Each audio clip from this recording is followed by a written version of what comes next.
Ya, Assalamualaikum warahmatullahi wabarakatuh. Perkenalkan, nama saya Ahmed Zidan Al-Batawi, dari Prodi Sistem Informasi semester 2 dengan NIM T01230118. Di sini saya ingin membuat video dengan membacakan makalah saya yang berjudul Ilmu Kalam Masa Kini menurut Ismail Al-Faruqi, Hasan Hanafi, Rashidi, dan Harun Nasution. Nah, mungkin langsung saja ya. Yang pertama, apa sih itu ilmu kalam? Nah, untuk ilmu kalam sendiri itu adalah cabang ilmu dalam Islam yang membahas tentang wujud Allah, sifat-sifatnya, dan kebenaran akidah Islam dengan menggunakan dalil-dalil yang meyakinkan. Nah, ilmu kalam ini juga berusaha untuk menjawab keraguan dan pertanyaan-pertanyaan tentang prinsip-prinsip iman. Nah, jadi secara harfiah, istilah kalam itu dalam bahasa Arab berarti perkataan ataupun percakapan. Ilmu kalam tuh seringkali juga disebut sebagai ilmu tauhid. Jadi seperti itu. Kemudian, apa sih ilmu kalam masa kini itu? Nah, untuk ilmu kalam masa kini itu tuh ya merujuk pada perkembangan dan aplikasi dari ilmu kalam dalam konteks yang modern gitu. Nah, beberapa tokoh penting dalam ilmu kalam masa kini itu antara lain ada empat ya yang akan kita bahas juga di video kali ini. Yang pertama itu ada Ismail Al-Faruqi, kemudian ada Hasan Hanafi, ada Rashidi, dan ada Harun Nasution. Nah, perlu dicatat bahwa ilmu kalam masa kini itu masih merupakan bagian dari ilmu kalam secara umum yang membahas tentang wujud Allah, sifat-sifatnya, dan kebenaran akidah ajaran Islam dengan menggunakan dalil-dalil yang meyakinkan. Tetapi yang membedakan adalah pemikiran-pemikiran kalam ini datang di era yang kontemporer ataupun modern seperti itu. Oke, lanjut. Nah, mungkin kita lanjut, apa sih ilmu kalam menurut Ismail Al-Faruqi. Nah, sebelum membahas tentang ilmu kalamnya, mungkin saya akan membacakan dulu riwayat singkat ya tentang Ismail Al-Faruqi. Jadi Ismail Al-Faruqi itu lahir pada 1 Januari 1921 di Java, Palestina. Kemudian tuh beliau mengambil filsafat di American University. Kemudian dia juga pernah diangkat menjadi gubernur Galila. Dan kemudian dia juga melanjutkan untuk kuliahnya untuk mendapat gelar Master Filsafat di Universitas Indiana. Seperti itu. Dia jadi Al-Faruqi juga banyak menulis lebih dari 100 artikel di berbagai jurnal ilmiah. Kemudian dia juga mengarang 25 judul buku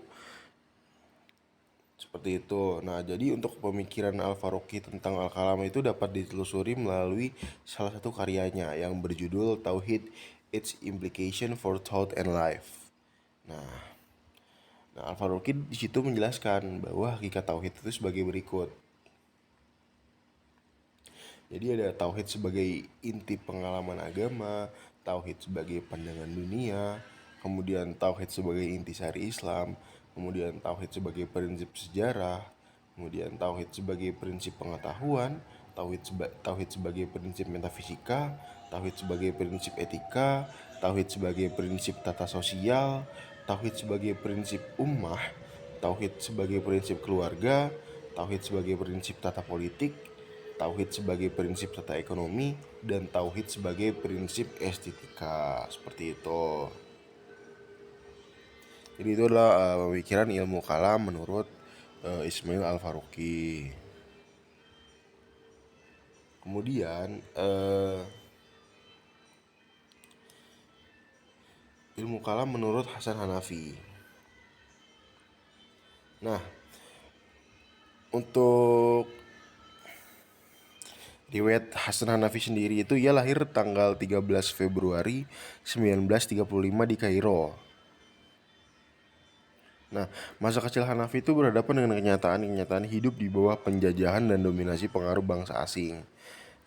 Kenyataan itu tuh membangkitkan sikap patriotik dan nasionalismenya, sehingga tidak heran meskipun masih berusia 13 tahun ia telah mendaftarkan diri untuk menjadi sukarelawan untuk perang melawan Israel pada tahun 1948.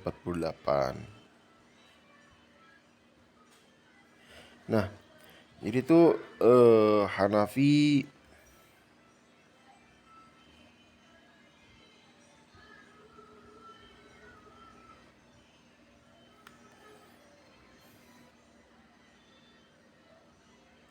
Jadi Hanafi pada waktu SMA pada tahun 1991 menyaksikan sendiri bagaimana tentara Inggris membantai para syuhada di terusan Suez. Kemudian dia melanjutkan belajar di Universitas Kairo untuk mendalami bidang filsafat. Seperti itu. Di tahun-tahun berikutnya Hanafi berkesempatan untuk belajar di Universitas Sorbonne di Prancis tentang filsafat.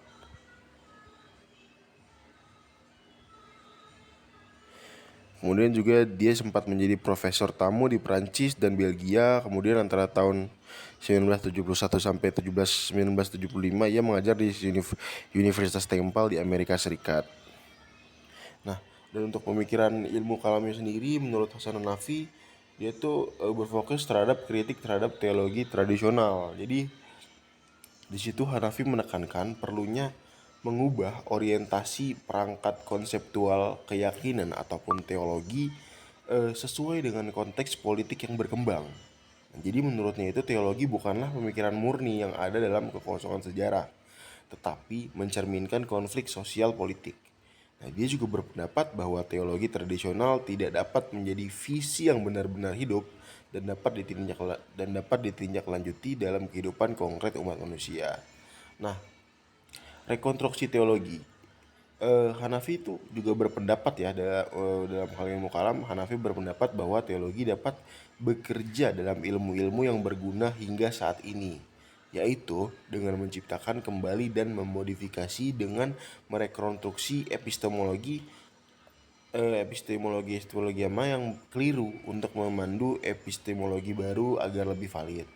Nah, tujuan pembangunan kembali teologi Hanafi ini adalah untuk menjadikan teologi bukan sekedar agama-agama kosong, melainkan ilmu pejuang sosial yang membuat kepercayaan tradisional menjadi fungsional. Jadi benar-benar menjadi basis moralitas dan motivasi manusia. Jadi kira-kira seperti itu pemikiran kalam masa kini ini menurut Hasan Hanafi. Kemudian lanjut ilmu kalam menurut Rashidi. Nah, untuk riwayat singkatnya, jadi Rashidi itu orang Indonesia ya. Terus dia itu lulusan lembaga pendidikan tinggi Islam di Mesir. Terus melanjutkan pendidikannya ke Paris, kemudian memperoleh pengalaman mengajar di Kanada. Seperti itu. Nah, untuk pemikiran kalamnya Rashidi sendiri itu, jadi tuh pemikiran kalam itu dapat ditelusuri lah ya dari kritikan-kritikan yang dialamatkan kepada Harun Nasution dan Nurcholish Madjid.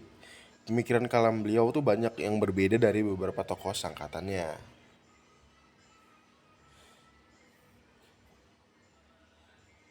Jadi tentang ilmu kalam yaitu membedakannya dengan teologi. Nah, jadi mungkin secara garis besarnya tuh pemikiran kalamnya tuh dapat dikemukakan sebagai berikut. Yang pertama A tentang perbedaan ilmu kalam dan teologi.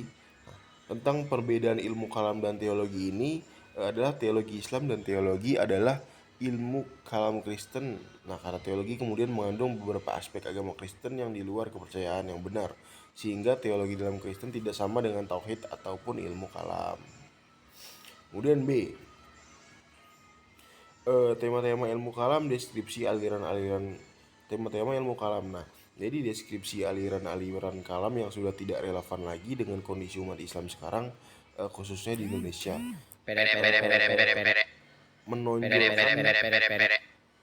Menonjolkan perbedaan pendapat antara Asy'ariyah dan Mu'tazilah akan melemahkan iman para mahasiswa.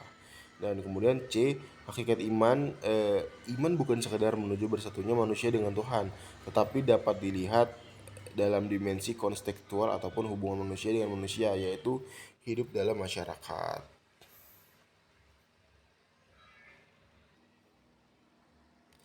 Ya lanjut, yang keempat itu ilmu kalam menurut Harun Nasution. Mungkin di sini yang pertama saya akan membacakan riwayat singkat tentang Harun Nasution. Jadi Harun Nasution itu lahir di Pematang Siantar, Sumatera Utara pada 23 September 1919. Nah, ayahnya itu Abdul Jabbar Ahmad yang merupakan seorang ulama yang mengetahui kitab-kitab Jawi. Nah, pendidikan formalnya itu dimulai ketika di sekolah Belanda atau HIS, Hollands Indian School, dan lulus pada tahun 1934. Kemudian pada tahun 1937 lulus dari Modern Islamic Coix School di Bukit Tinggi pada tahun 1934. Kemudian ia melanjutkan pendidikan di Ahlia Universitas Al-Azhar pada tahun 1940, dan pada tahun 1952 meraih gelar sarjana muda di American University of Cairo. Nah, Harun Nasution sendiri menjadi pegawai Departemen Luar Negeri Republik Indonesia di Brussels dan Kairo pada tahun 1953 sampai 1960. Dia meraih gelar doktor di Universitas McGill di Kanada pada tahun 1968. Kemudian selanjutnya pada tahun 1969 menjadi rektor di IAIN Syarif Hidayatullah dan UNJ. Kemudian pada tahun 1973 menjabat sebagai rektor IAIN Syarif Hidayatullah. Nah, Harun Nasution juga wafat pada tanggal 18 September 1998 di Jakarta. Harun Nasution juga dikenal sebagai tokoh yang memuji aliran Mu'tazilah rasional yang berdasar pada peran akal dalam kehidupan beragama. Dalam ceramahnya, Harun selalu menekankan agar kaum muslimin Indonesia berpikir secara rasional. Harun Nasution juga dikenal sebagai tokoh yang berpikiran terbuka. Ketika ramai dibicarakan tentang hubungan antar agama pada tahun 1975, Harun Nasution dikenal sebagai tokoh yang berpikiran luas, lalu mengusulkan pembentukan wadah musyawarah antar agama yang bertujuan untuk menghilangkan rasa saling curiga. Nah, beberapa buku yang pernah ditulis oleh Harun Nasution antara lain ada Akal dan Wahyu dalam Islam, ada Filsafat Agama, Islam Rasional, dan Sejarah Pemikiran dan Gerakan. Nah, untuk secara garis besarnya, pemikiran kalamnya itu dapat dituliskan sebagai berikut. Jadi di situ tuh Harun menuliskan akal melambangkan kekuatan manusia, karena akalah manusia mempunyai kesanggupan untuk menaklukkan kekuatan makhluk lain di sekitarnya. Nah, bertambah tingginya akal manusia, bertambah tinggilah pula kesanggupannya untuk mengalahkan makhluk lain. Bertambah lemah kekuatan akal manusia, bertambah rendah pula lah kesanggupannya menghadapi kekuatan-kekuatan lain tersebut. Nah, kemudian hubungan akal dan wahyu. Nah, akal itu mempunyai kedudukan yang tinggi dalam Al-Quran. Orang yang beriman tidak perlu menerima bahwa wahyu sudah mengandung segala-galanya. Wahyu bahkan tidak menjelaskan semua permasalahan keagamaan. Mungkin sejarah garis besar segitu ya pemikiran kalam Harun Nasution. Mungkin kita lanjut ke kesimpulannya kali ya. Nah, jadi kesimpulannya tuh dari pemikiran kalam Ismail Al-Faruqi. Jadi ya tadi pemikiran Al-Faruqi tentang kalam melalui karyanya yang berjudul Tauhid, Its Implication for Thought and Life, yang mengupas hakikat tentang tauhid secara mendalam, diantaranya tauhid sebagai inti pengalaman agama, sebagai pandangan dunia, tauhid sebagai intisari, dan lain sebagainya. Kemudian untuk Hanafi sendiri, dia berfokus kepada dua hal, yaitu kritik terhadap teologi tradisional, yaitu dalam gagasannya yang merekonstruksi teologi tradisional, dan kedua juga menawarkan Hanafi juga menawarkan dua hal untuk meroleh kesempurnaan teori Islam dalam teologi Islam, yaitu analisis bahasa dan analisis realitas. Kemudian untuk ilmu kalam Rasyidi sendiri, yaitu Rasyidi yang menolak pandangan kalam Harun Nasution yang menyamakan pengertian ilmu kalam dan teologi. Dan kemudian poin kedua, menurut Rasyidi sendiri, iman bukan sekedar menuju bersatunya manusia dengan Tuhan, tetapi dapat dilihat dalam dimensi konstekstual atau hubungan manusia dengan manusia, yaitu hidup dan masyarakat. Dan untuk Harun Nasution sendiri, kesimpulannya jadi harus ada dua, yaitu tentang pengertian akal yang melambangkan kekuatan manusia, dan kedua hubungan akal dan wahyu. Nah, mungkin cukup segitu saja untuk pembacaan makalah saya. Jika ada pertanyaan mungkin bisa ditanyakan di kolom komentar ya. Terima kasih. Assalamualaikum warahmatullahi wabarakatuh.